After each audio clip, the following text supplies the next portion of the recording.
Okay, here we go. We're live on the air with Bob Labbe for the first time. Welcome to the Family Like It Goes podcast. How you doing tonight? Good, Phantom. Thank you. I want to thank you for having me. I'm looking forward to our conversation. Yeah, we're going to talk to you about your book, um, and we're going to talk about it, Putting by the Numbers.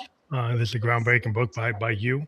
It introduces a quantitative method for improving lag putting. They can help golfers reduce their scores by up to 4 to 5 strokes per round, regardless of skill level. So we're going to get to that.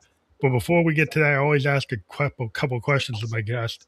What motivates you, and why do you do what you do? Well, I didn't start playing golf until 1996 when I was 52 years old, and I had just sold my second of three companies. So my partner and I had always told each other that when we sold our second company, that we would go join a country club together and learn how to play the game of golf the right way. And that's exactly what we did. So that was the beginning of. We always loved the game of golf, but we never felt as owners of a company that was very, very busy that we had time to put towards the game of golf. And when Hmm. we got kind of in that retirement mode, we said, okay, now we're going to make the same commitment to golf that we made to our business, and we're going to get good at golf. Well, I went up to Maggie Valley, North Carolina, to the PGA Golf School in North Carolina, and I took 4 days of group lessons and learned each of the 13 clubs in the bag from the driver all the way down to the lob wedge. And then, of course, the 14th club being the putter is what my book is all about, is lag putting. I became pretty good. We played 3 days a week, Monday, Wednesdays, and Fridays, and I practiced for 2 or 3 hours on Tuesday, Thursdays, and Saturdays for the first year in 1996. Well, everything was really getting good with the 13 clubs, but that putter was giving me trouble. Hmm. And I could putt pretty good between 2 feet and 5 feet around the hole. But where I was getting in trouble is when I was 80 feet from the hole or Hmm. 45 feet from the hole. I had a problem estimating what kind of force I needed to apply to the ball to put it right at the hole. Well, I was hitting the ball too short when I babied, or when I muscled up, I was hitting it too far, invariably taking a three putt. And it was killing my score. And that was the motivation for trying to create a methodology of how to lag putt accurately, more precisely, so that you could always guarantee a two putt and sometimes even a one putt, which I do quite often. Did you have a background in physics and engineering to come up with this? Oh, I did. I most certainly did. I'm a graduate from Georgia Tech in Atlanta, Georgia, 1968, and physics and engineering mechanics, and I aced both those classes, and I just loved both physics and engineering mechanics, and so that was a natural for me to Hmm. say, well, I understand that this putting at a ball is a force friction event. Hmm. So now the question is, just like Edward Stimpson back in 1935 created the stent meter, which Hmm. is nothing more than a tube with a groove in it that you allow the ball to come down the potential energy and flow on the green. And that establishes the speed of the green on most all golf course tournaments around the world these days, and started back in 1976, 77, even though he invented it back in 1935. So Stimpson's work from a qualitative standpoint gave me an idea. I said, well, heck, if he can do something qualitatively, me being an engineer, Hmm. I had to be able to do something quantitatively, and That's an, that's where it all started. that's interesting because my background, I'm in data analytics and system design from a software standpoint. So like I understand software engineering, which is not the same as mechanical, but like I can understand where you're coming from. Um, so it's interesting that you applied the engineering methodology and that discipline. And so when you started to really look at the problem, you went at it like an engineer because you are an Absolutely, engineer. absolutely.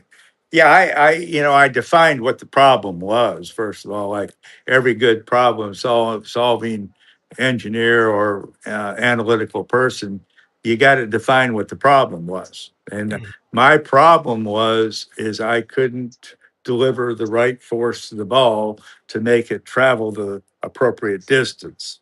That was the problem. So then I had to analyze what were the possible solutions, and then I came up with what are the what from those possible is something that you can really execute on the golf course.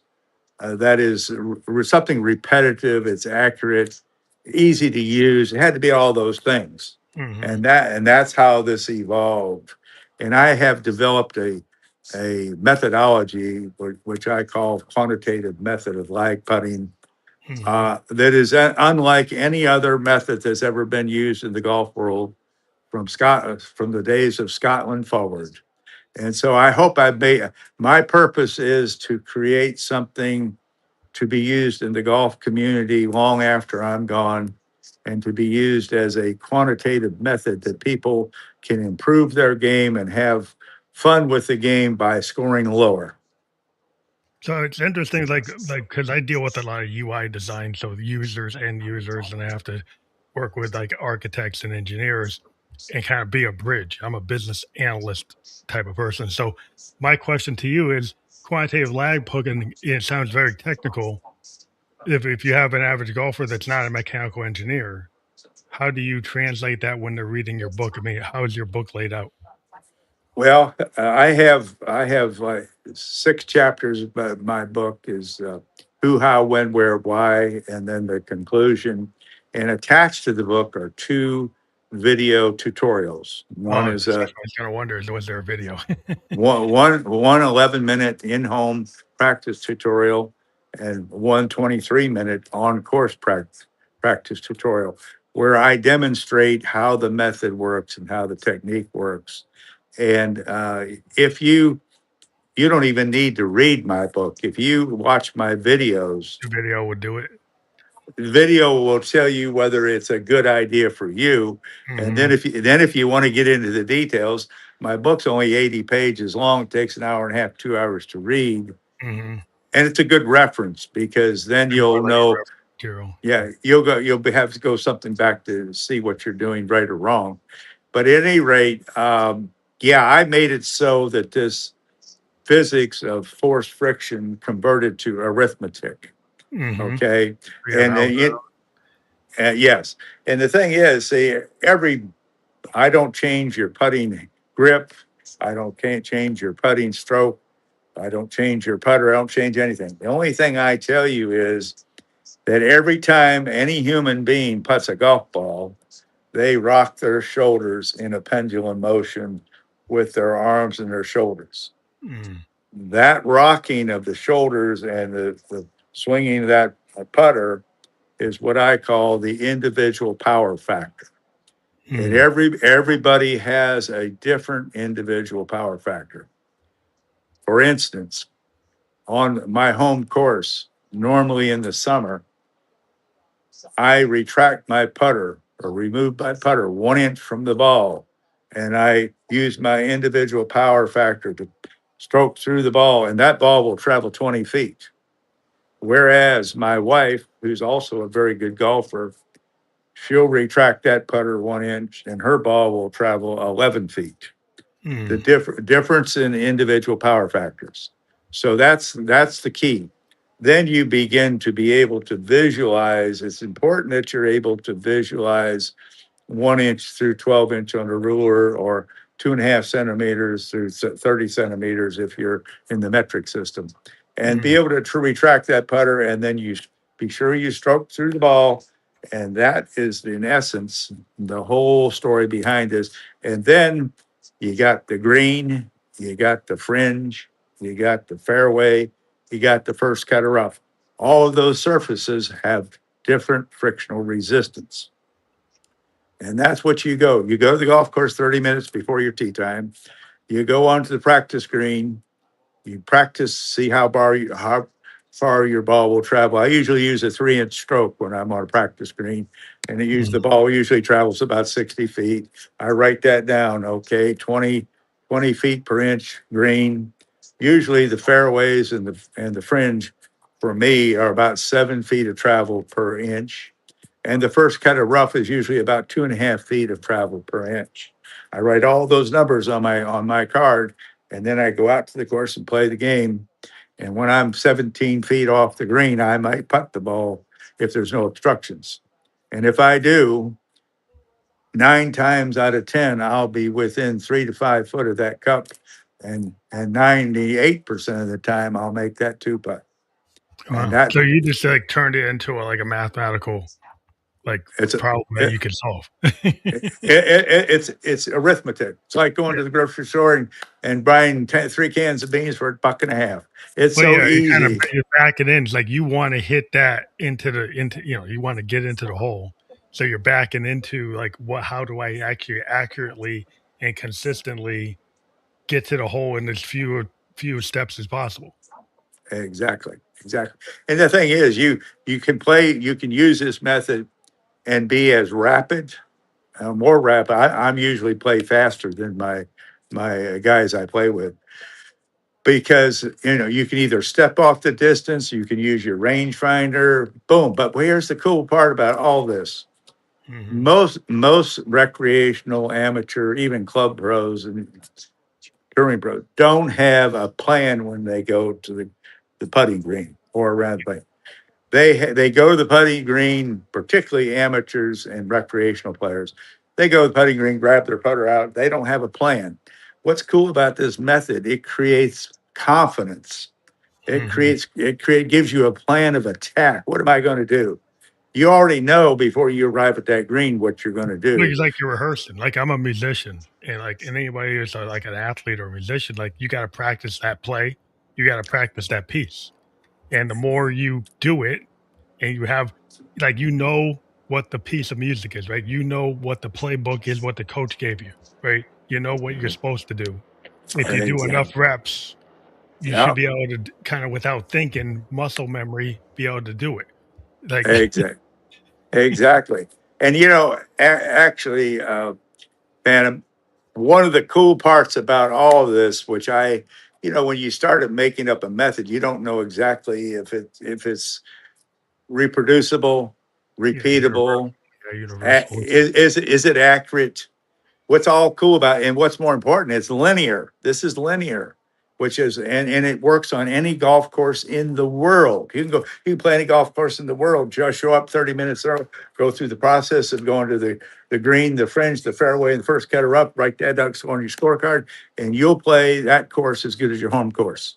Good, you come in with a plan. Like anybody, like if you're with a project manager and it's like, where's the plan, right? If the plan's off the cuff, then the project's kind of going down. Right? Exactly. You have to have an accurate plan, right? And you have to read the room. Like, you Right. have to know your course. You gotta know Right. all those different parts of the course and Yeah. actually have a plan for where you're gonna attack each part. That's right. I mean, and that's what my whole objective in all of this creation of putting by the numbers, a quantitative method of lag play. I'm 82 years old now. Okay. And I've been doing this for 30 years. I want to leave a mark on the game of golf. Mhm. I may not be as substantive as a guy like Harvey Penick, who's as everybody knows who Harvey Penick is, and I've read his book 4 or 5 times. But I want to leave a mark on the game of golf that's contributory to all levels of skill to make their game better, and I think I've done that, and I'm really excited about it. Is this your first book, or have you ever written other types of books? Well, I wrote articles, technical articles, all through my 50-year career in the engineering business. But as far as writing a type of a textbook or instructional manual for publication, I wrote a lot of instruction manuals for various Mhm. types of air pollution control systems, and So you're and used to so those they technical manuals. yeah, I've written a lot of those types of books. But yes, this is the first book I've ever written that is to all 8 billion people on the planet, but there's only 430 million golfers worldwide, Yeah, so which it's it, like you which which includes 100 million miniature golfers. And oh, by the way, miniatures golfers can use this too to Oh, beat they their use it too? buddies. Oh, that's cool. But, like, the Yeah. question I had in terms of book, because like, when I talk to a lot of writers on the channel, there's this whole thing with, like, beta readers. There's this whole thing, like, if you're working with a publisher, this whole thing with your booking agent to try to go and do, like, do book conventions, and so the question I have is, like, did you actually go through a traditional publisher, or is it self-published? Like, how are you doing this? Well, I did. I went through a self-publisher, Archway Publishers division of Simon Schuster. Okay. And the reason I did that because I knew Simon Schuster was one of the big five. And I figured that Archway, being a subsidiary of theirs, would be top quality, top notch. And they turned out to be so. Mhm. So I took my manuscript and we went through it and they edited it for me and uh, we got it published and then in the rebrand I did the rebranding process. I initially published this back in 22. I rebranded under Bob Labbe Books. I have my own book publishing business now. Okay. Okay, you set up your own thing. Yeah, I did that January 1st, 2020. I did a rebranding under Bob Labbe Books, and so now the whole book thing, and I'm using Bookhaven Literary as my literary agent Mhm. and publisher now. But yeah, I went through the self publishing process, and I've been to book forums all over the world. Yeah, Um, beta readers and all that. exactly. So it's been quite a journey, and I've learned a lot. I'm a neophyte in the world of literary world, but I'm still learning. In the golf world, was there a way to connect to, like, golf associations and get this book into those areas? Well, that's what we're trying to do by doing a lot of podcasting. Mhm, Okay, and we have several projects going on right now where we're going to try to get this into the PGA golf world and teaching communities where there's training centers, mhm.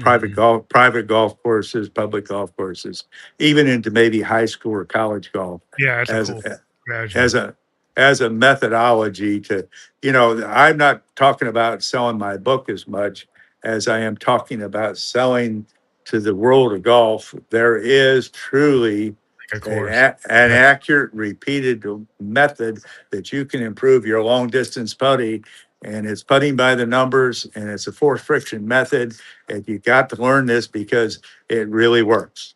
so this has helped you be more consistent when you're under pressure because you've got this methodology, so if you actually practice it and get comfortable with it, even if you're under pressure, if you kinda lean into your training or lean into Right, the method, it will give you something grounded instead of just, like, playing it by ear and not having right, any kind of plan.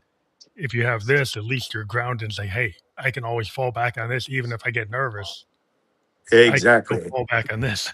That is really a key point, boy. That is so key because when you're up and playing in, I played in a lot of amateur tournaments, no big time tournaments like the pros, but I played a lot of amateur tournaments. And when you're a stroke or two ahead in stroke play, or you're a stroke or two ahead in match play, and you're coming down to that 18th hole, it gets pretty nerve wracking. And where you might be playing for $100, but you're playing for pride. Mhm, And when you get that going on you, you have the nerves start getting to you. With this system, you got another tool in your toolbox you can pull out to calm those nerves. You've done it before. You got a plan. You got confidence. You execute.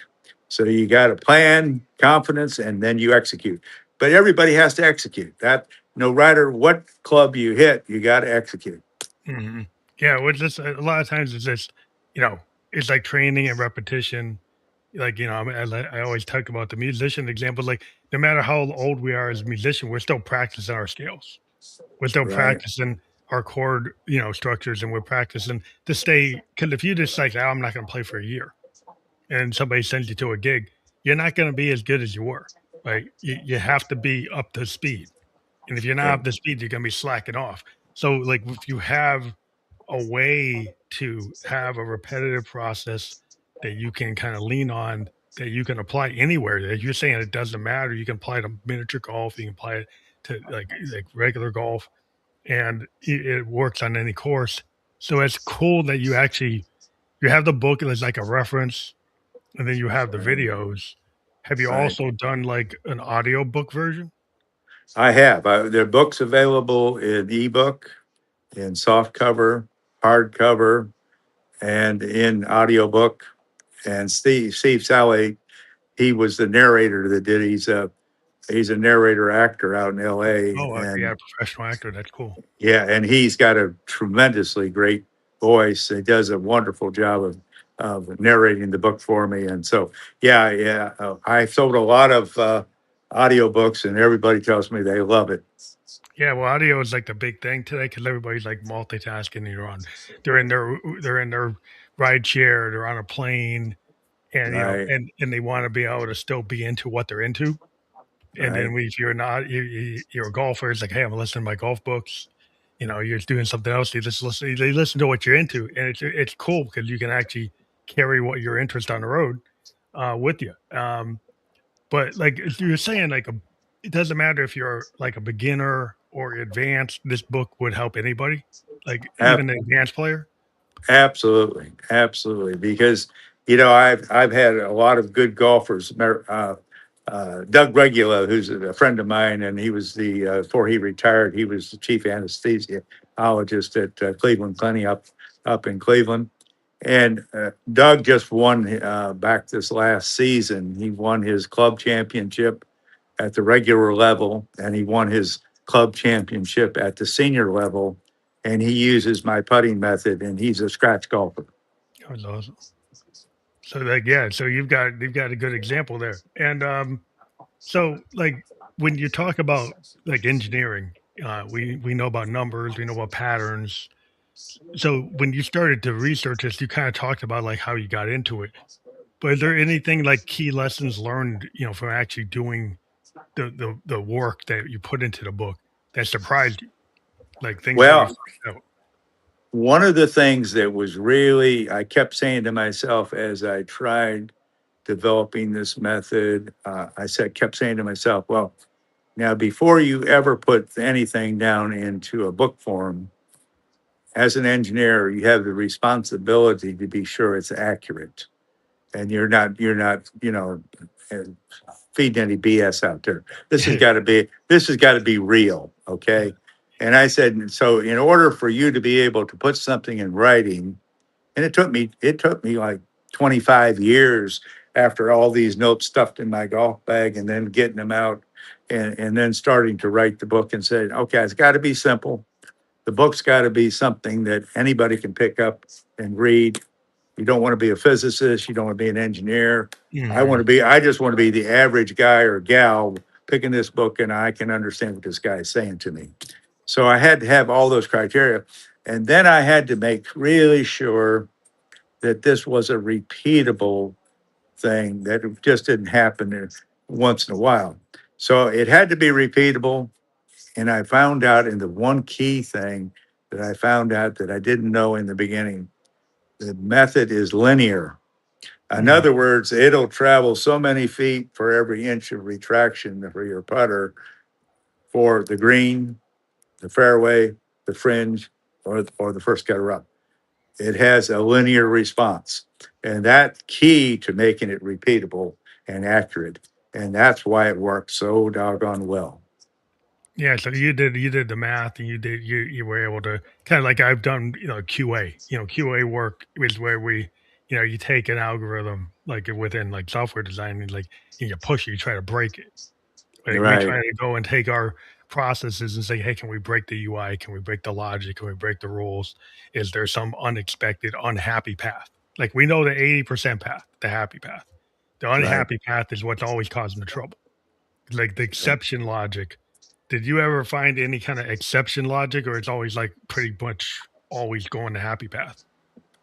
I haven't found an unhappy path in this process. I've looked for various ways that I could make the system not work, and I haven't found that road. That's cool. Because I spend a lot of time trying to like break break things as a tester. Yeah, I understand. I understand, and I think in order to make sure that the methodology works, you have to do that, Yeah, yeah. You have to try to like yeah, get to the foundations. Like what happens if I pull this pillar? Like what right? happens if I pull this one? Like what causes catastrophic failure? What doesn't? Engineering, you know what you do. You try to see like what's the limit? Where are the limits of this thing? Like Right, what's the exactly. performance like? Is it gonna perform for the SLA, for the service level Right, agreement? right. Like that's how we get into stuff. Is it gonna performance into what's the service level agreement for this? Yeah, exactly. Yeah. But, yeah, because it's interesting because like, engineering like, I was wondering, like, because you're an engineer and, like, if when you get into the heady spaces, like the technical spaces, tech Mhm. bros, tech type people, sometimes Uh-huh. we can underestimate like, we understand something, but does the layperson understand it? And so, did you kinda have to, like, beta test that? Well, yeah, I was always very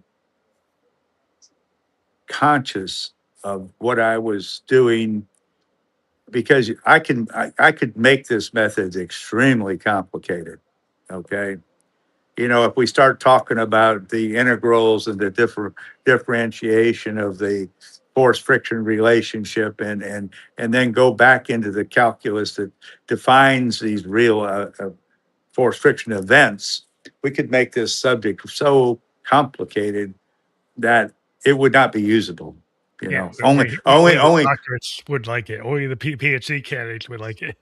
So I constantly had a focus on, hey, everything you're doing here, if you can't simplify it down to where the average person can use it easily while playing golf, then it's of no value. I mean, Mhm. it might be a great idea, but if you can't actually use it, what's the purpose of it? And that was always a constant focus of everything I did when practicing the method on courses I played courses all over the world, Wow. and I can tell you that this method will improve your game on any golf course you play in the world, even if it's the first time you ever played. That's cool because that's like, it's part of like testing is like actually going out and trying it in the different scenarios, running your like your unit test, your system integration test, your Yeah, user acceptance test. So like yeah, if you get out there, it's like I gotta do it for a good sample size. Like if you talk about social, like any of the social sciences, we have to yeah, have a good sample size. absolutely. Yeah, Like, if you yeah, don't have a good sample size, how valid is your poll? How valid is your data analytics if your sample isn't that great, right? You have to have a actually a realistic scenario that shows that it works in the real world. yeah. That's absolutely true. And yeah, that's what makes me so excited about not necessarily the book. I'm excited about the world knowing about the quantitative method of Mhm. long distance putting, the methodology. The book is just an instruction manual you go back to when you've been trying to execute and you find out that something's not working. Then you go back and you revisit your practice and you get it right. Yeah, because like, trying to get, fewer moves or getting closer to the hole is, like, the whole point. It's like you're trying to get closer and actually have a more productive, efficient game. Like you're trying to get it done. Like you said, you play kind of fast. Uh, Is that because you're trying to be efficient? yeah. Well, what's kind of interesting about this method is that when you become very proficient at using this long distance method of putting, invariably your ball is within that 3 to 5 foot range from the cup after you hit the first putt. Sometimes it's in the hole, but that's not as often, of course. Yeah, yeah. With that said, though, all you have to do if you are good at this long distance method of putting, all you got to do is practice your 3 and 5 foot putting, and you'll make two putts every time. That's all I do. I find out what the my individual power factor is for the green, the fairway, first cut or rough, and fringe, and then I go putt the green 3 to 5 foot away, making sure I can make all those putts. And I only make a three putt usually one every 3 rounds today, and I'm 82 years old. Hmm. Last year, I my average putting for an amateur like myself, 31.5 putts per round. Wow. Okay. Now the pros, they're better than me, of course. Their target's 28 putts per round. And of course, sometimes I'll even get down to there, but that's the that's the irregular for me. But Hmm. the guys on the pro tour, they're putting 28 per round, or heck down to 20 putts per round. They're so good. Yeah, so that's where you're just giving people like an advantage because you're putting the thought in as to like, hey, I shouldn't just come here without a plan. Mm. You should actually have a way of identifying patterns, identifying the algorithm, identifying like the physics, like you figured out the force levels and understanding like each individual, so you can individual like this is catered to each person. Like you said, your wife had a certain distance, you had a certain distance. Every Exactly. person is going to have a certain because of what their body type is, like how tall Uh, they are, how right. what their arm strength is, Yeah. what their leg strength is. It's like there's all these factors that into the biology. How much of that is a factor you don't even take that in effect? Well, I think one of the things that I stress in my book and videos is that you know your individual power factor is a biomechanical mechanism that is personally yours and only yours. Hmm. Okay. And so, like, my wife is 11 feet per inch on the same course that I'm 20 feet per inch on the green. Her biomechanical factors are that much different than mine. Yeah. And here's the key, though. You don't try when you do this. All I want you to do is, swing pendulumly. Don't swing hard. Don't swing easy. Just swing comfortably. What's comfortable for you personally? If Mm. that personal comfort level is along with your natural pendulum motion of your swing, rocking your shoulders, is what creates the accuracy of this method. Mm. And everybody's IPF is different. Everybody's comfortable swing level is different. But if you swing comfortably and do that with whether you're putting on the green, the fringe, or the fairway, or the first cutter up, you'll get different distances because the frictional surfaces allow the ball to only travel certain distances. And then that's what you put on your scorecard, and that gives you the compound amount. How do you hit a ball 73 feet from the cup that's on the what's on the fairway? It's got to go through the fringe and get to the cup. Well, you got your formula. Boom. Takes about 10 seconds to figure it out. Now, why do you think this was overlooked by other people, or maybe because engineers weren't looking at it? Well, I think in the game of golf, um, it is it is such a different game, and you could go back to the people in the golf world, like Homer Kelly, I think he had over a quadrillion different stroke possibilities from an engineering viewpoint for the swing. And Scott Gummer wrote a book about it called the Golf, Golfing Machine. Okay. I think, you take the great golfers of our time, and, I go back and, uh, Jack Nicklaus and Phil Mickelson, Tiger Woods, Mm. to Watson and Sam Steed and all those people I got to see in my lifetime, and see how uniquely better they were than the average amateur golf. And golf is a mysterious game. It's a game that, if you stroke that ball a quarter of an inch off the sweet spot of the club, you're going to get a lot bigger different results than if you hit it on the sweet spot. Hmm. And you can hit hooks and you can hit fades, and there's a lot of skill sets in trying to do that. I know how to hit a fade. I know how to hit a draw or a hook, and yet the pros that are really on the tour, they're a quantum leap above everybody that plays golf for just recreational purposes. Because they got all the techniques, but they understand it, and they Oh got it. yeah, It's just here. it's their business. They Yeah, this is practice it. like They're playing it 6 to 7 days a week. They're practicing 30, 40 hours a week. I mean, it is their business, it's like and any they and athlete. Like they're every at yeah, yeah. they're They are athletes. the Like yeah, it was yeah, like every athlete from F1 driver being able to do like 200 miles an hour and go into those corners at yeah, speeds that no one else would ever try because you'd be too scared to do it. I mean, it's just yeah, like there's certain skill sets for extreme level capabilities that some people are able to get to that sweet spot and stay there. They can right, actually and they can do it on demand.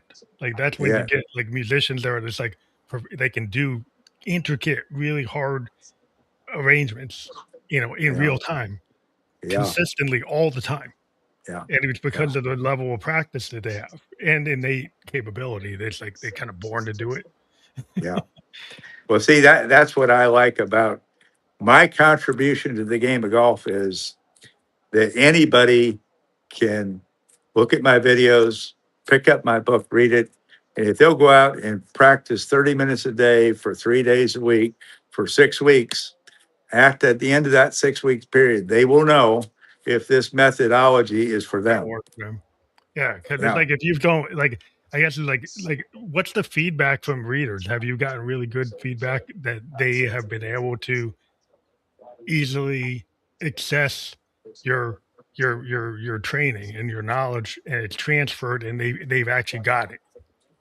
I've had a lot of friends, a lot of people just like Doug Regula and Todd O'Malley, a bunch of people that are my associates and whatnot have given me good verbal feedback.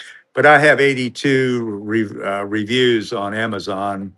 I sold over 10,000 books. I've got a 4.0 star rating. Most people that have, 90 plus percent of the people who have read my book appreciate the technical difficulty that I've made simple. Mhm. There are some people that I've got a couple bad reviews because of Well, that's people always who people just don't want to open up their minds to learn new things. well, yeah, if And something is not, from 0 to 100, like, they can get it in 5 seconds. yeah, Like, if yeah, you have to put any effort in, then it's right, hard because, like, sometimes there's certain things that's, like, it actually takes some level of discipline. Like, if you're gonna learn to exactly, play a piano, you play yeah, Bach, it's gonna yeah, take you a little bit, and if you wanna just suddenly play Bach tomorrow, like, it's not gonna happen, that's right? right, Like, so you gotta put it like, depends on the level of the scale. Like, on a scale, how much work do you have to put in terms of reading and comprehending or watching your video and comprehending and then being able to repeat it? And how comfortable are you with staying in that until you get it? And I think right, we live in an age where people want instant gratification. They want something in 15 seconds. So right. if you get somebody that wants something in 15, 30 seconds, then maybe that's not going to work. That's exactly right. And I've been so overwhelmed by people saying such nice things to me about the book. So many great reviews I've gotten on Amazon, and with over 10,000 book sales, and and the sales are going up logarithmically. I mean, as they were out trickling in the first year or so, but now they're on a really growth curve now, and a lot of people are starting to hear about this methodology. They're starting to buy the little instruction book. You can I right now I got it on sale on Amazon for 99 cents. Oh, wow. Okay. And That's I not tell people, if you pick that book up, ebook up, and for 99 cents, read the book, give me a review, send me your physical address, and I'll send you a softback copy with a note of inspiration in the book to you personally. Oh, wow. That's cool. So Yeah. we got the QR code up there, so that will go right to your website. So if people go to your website, that will connect to the Amazon? Yes, that's correct. It will. Yeah. Oh, that's And awesome. we've got boblobby.com. We've got puttingbythenumbers.com and amazon.com. And of course, the reviews are on amazon.com. And so far, I just was very fortunate this year. I got a number one bestseller rating internationally. It's a Awesome. very, and then I've got number 13 bestseller rating at Amazon. But those are very, transient things. Mhm. They don't stay up but a day or two or a week at the most. So that's a constant changing badge. But it's an award badge that I've got that makes me proud of my work ethic. Do you get to go to like golf symposiums and be like like TED Talks about something like this? Have you done stuff like that? I haven't. It's on the agenda for me to get more involved. But as I said, I'm 82 years old. I'm in pretty good health.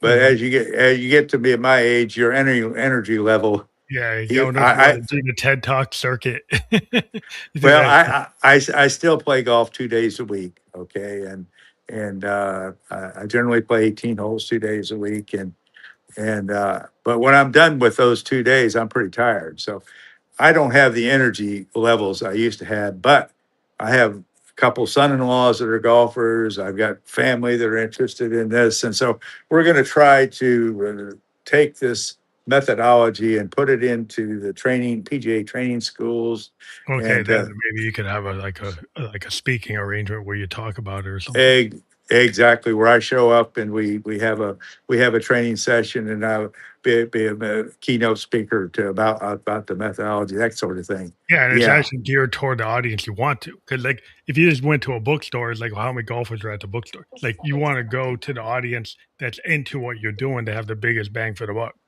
you know? Exactly, exactly. Yeah, because I want people that are really interested in the game of golf, and Mhm. I want this method that I've created to lower their score.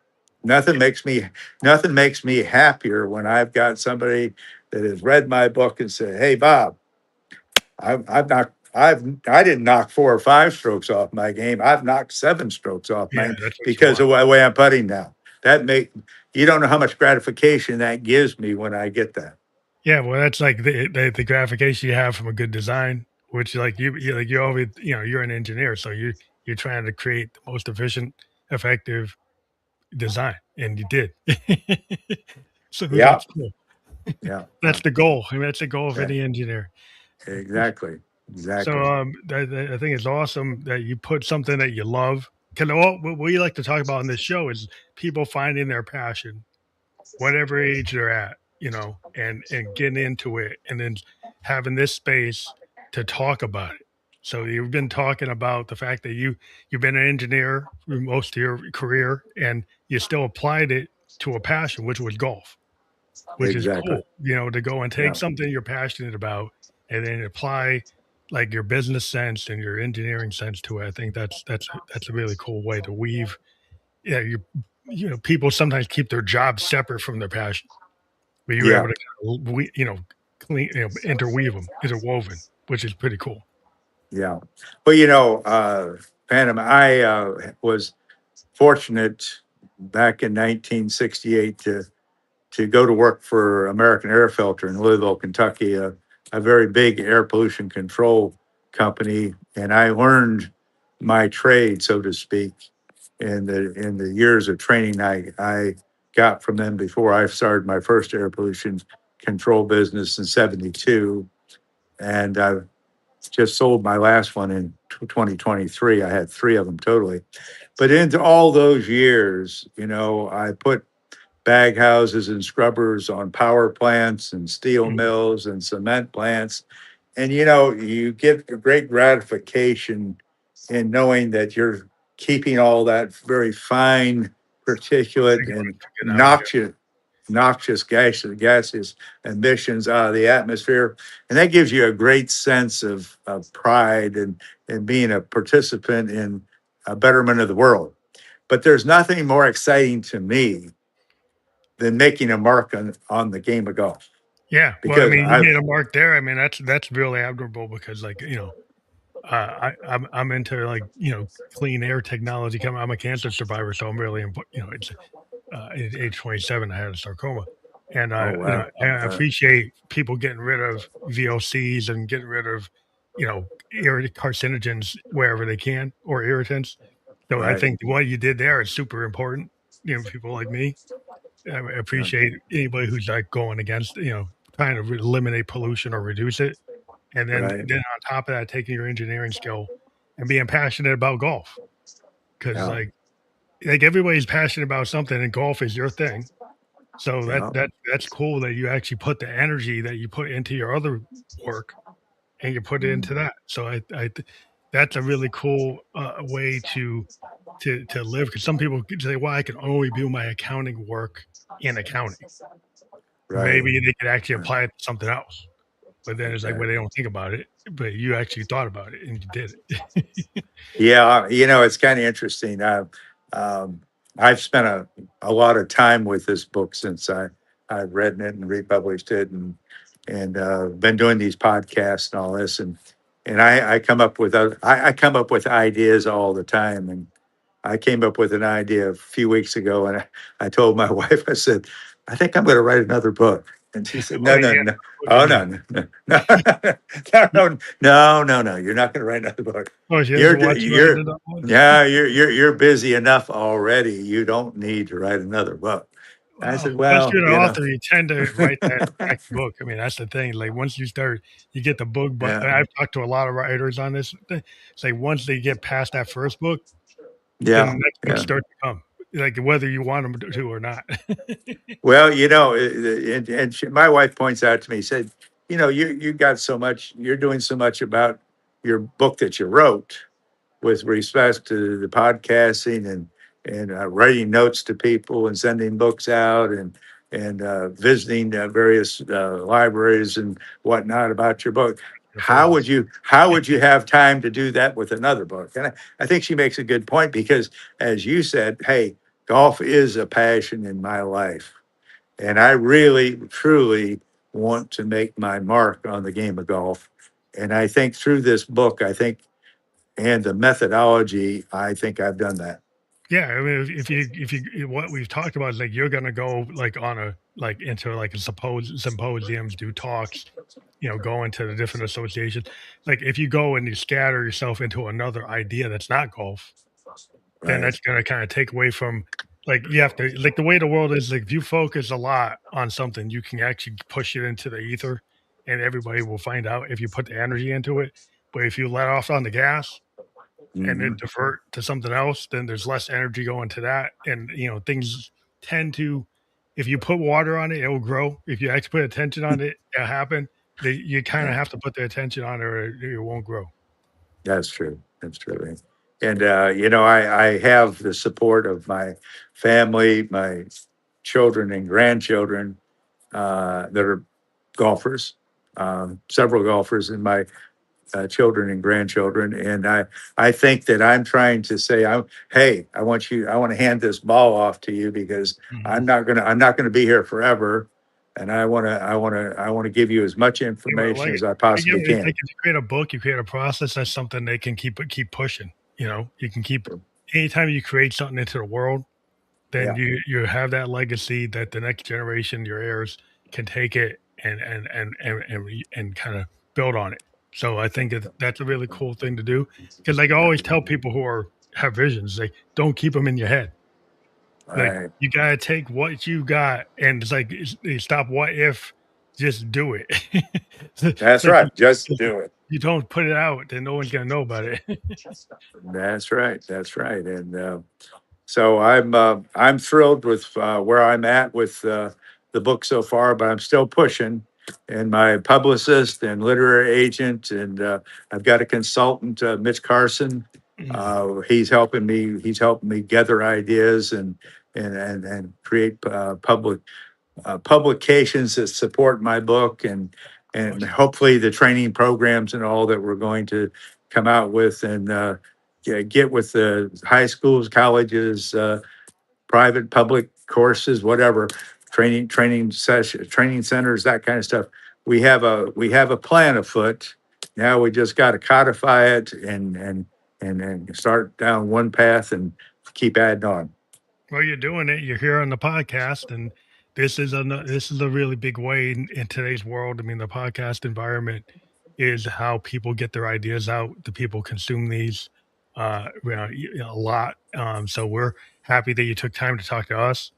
We want to thank you again for being here. We have the QR code again. We ask people to take your phone, scan that. Easiest way to get to the link. We are live on LinkedIn, YouTube, and Kick.